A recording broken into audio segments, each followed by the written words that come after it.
What's next? Welcome. You are listening to the Financial Survival Network. I'm Kerry Lutz. It is October 23rd, 2017. Well, we're getting to the end of the year. End of the year, for some reason, most of you out there, myself included, start doing your financial planning. And you do it for the year before, not for the year ahead. And that probably is a big mistake. Oh, and I would be remiss not to tell you to email us at kl@kerrylutz.com, kl@kerrylutz.com. Hey, don't forget, we're having this webinar with Greg Manarino, myself, talking about Bitcoin commodity cycle, and we've got Amerigo Copper. It's going to be on the show as well. That's coming up on November 1st. We'll have the announcement posted on the site. And for now, let's talk about this concept of planning, real estate, what entrepreneurs do wrong. I've got Alex Goldstein with me now. Alex, you are an author, real estate agent, and investor, and welcome to the show. Thanks, Kerry. It's great to be here. Thanks so much. Hey, so when we're talking about real estate, I guess like anything else, there's a right way to do it and a wrong way to do it. And you encounter a lot of people who don't do it the right way, don't you?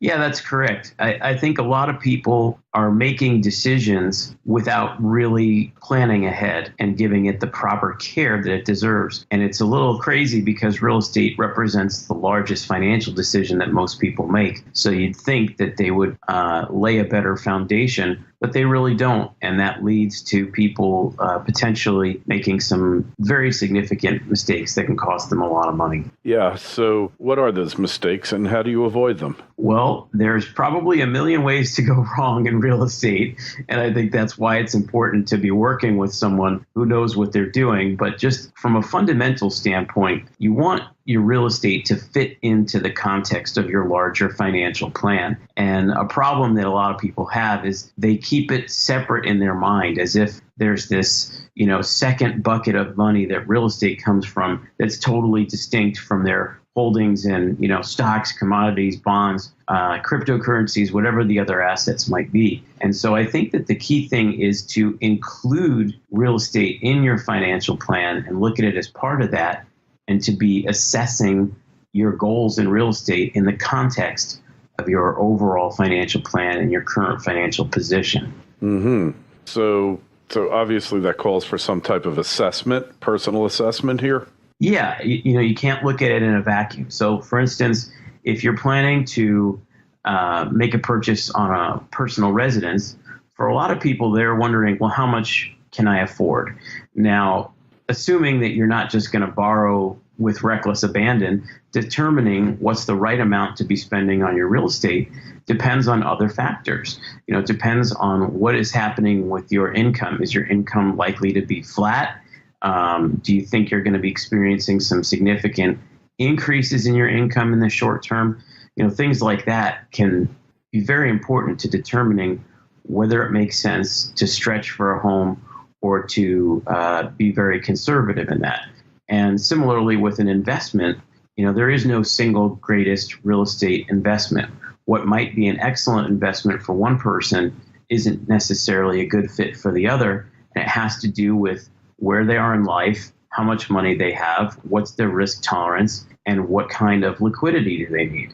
So these are all factors that most people tend not to look at very carefully before they start writing big checks and signing contracts. So what are we talking about? Income producing property, residential property, or both? All of it. Whether you're going to be buying something for yourself or whether you're buying it as an investment, it still needs to be part of the bigger plan.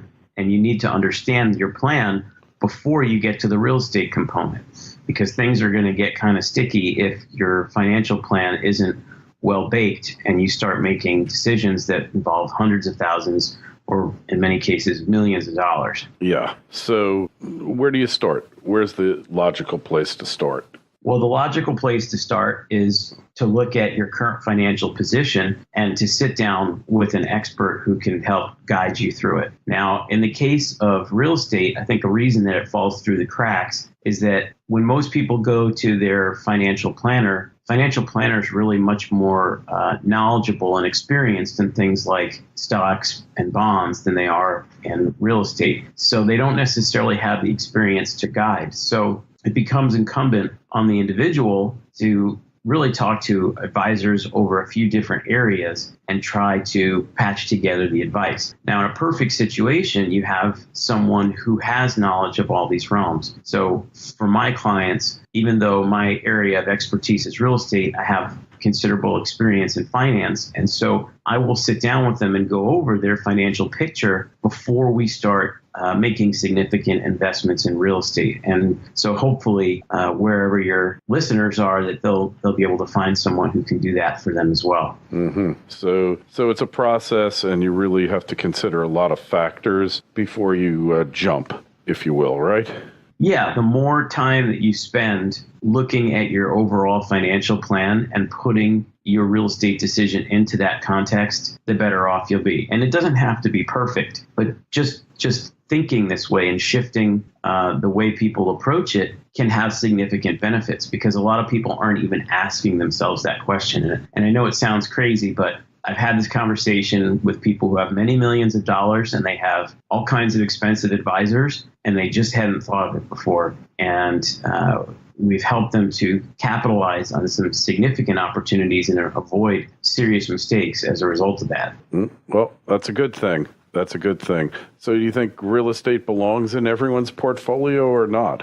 Absolutely not. It depends on where people are financially, and I think most people can probably benefit from exposure to real estate, but I certainly wouldn't say that everyone, and that's going to depend in great measure on, what's that person's risk tolerance, how much money do they have to work with, and, what kind of liquidity needs do they have over the coming years. And the way I tell people to make real estate decisions is I always say that it's virtually impossible to make a bad real estate decision if it's a long-term real estate decision. Mm-hmm. And so if you're somebody who needs access to funds in the short term, then real estate's probably not the right vehicle for you, because you can wind up in a bad situation.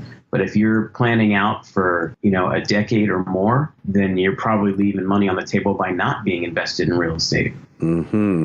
Interesting. Well, it seems like you say, long-term time is your great friend in real estate investing. It almost bails out everybody if they can get through the lean times. But if you can't get through the lean times, then long-term isn't going to matter, is it? Exactly. Yeah. It's like the famous economist Keynes said, in the long run, we're all dead. So, it's the difference in time frame is critical, and you want to be able to weather that storm. Now, getting into practical terms here, it really comes down to the financing. Okay. I mean, because if you own property for cash, then you can hang on forever. So the oldest proverb in real estate is there's no bad land, there's only bad debt.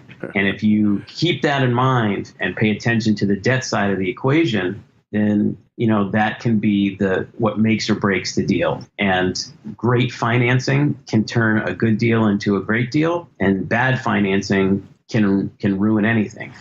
So something like Airbnb, people, I've heard of this all over the world, Alex. They're buying houses and turning them into Airbnbs. Has that changed the whole notion of investing in real estate? Absolutely. I mean, you have another way to take an asset and monetize it. And before Airbnb, it's not like Airbnb invented vacation rentals, but what they did was they made it much, much easier. And so that has effectively created a new way to monetize property. And that's always a good thing for the value of that property. If you have another way to make money with property, that's only going to help that value. It does also create more competition, though, because, now people can get into properties that maybe they couldn't otherwise afford, and that, can drive up prices. But I think that Airbnb and services like that are here to stay. I don't imagine that they're going to go away. And so that means this is a permanent change in the way people are going to use and value real estate. Interesting. Well, everything's always changing. That's the one constant in life, right, is change. So you got a book coming out, and tell us how you get that. Yes, my latest book is No Nonsense Real Estate, and it covers a lot of the topics that we have discussed, and I think that are hopefully helpful for entrepreneurs, especially as they contemplate, where they're going to be living and working. All right. Excellent. Well, hey, again, any questions, comments for Alex or myself? Email is kl@kerrylutz.com. The Twitter feed's @KerryLutz. The Facebook page is Financial Survival Network. Alex, thanks so much for coming on the show. Best of luck with the book. We'll talk to you again soon. Thank you so much, Kerry. FSN Radio. It's all about what's next. Go to financialsurvivalnetwork.com and sign up for your free week.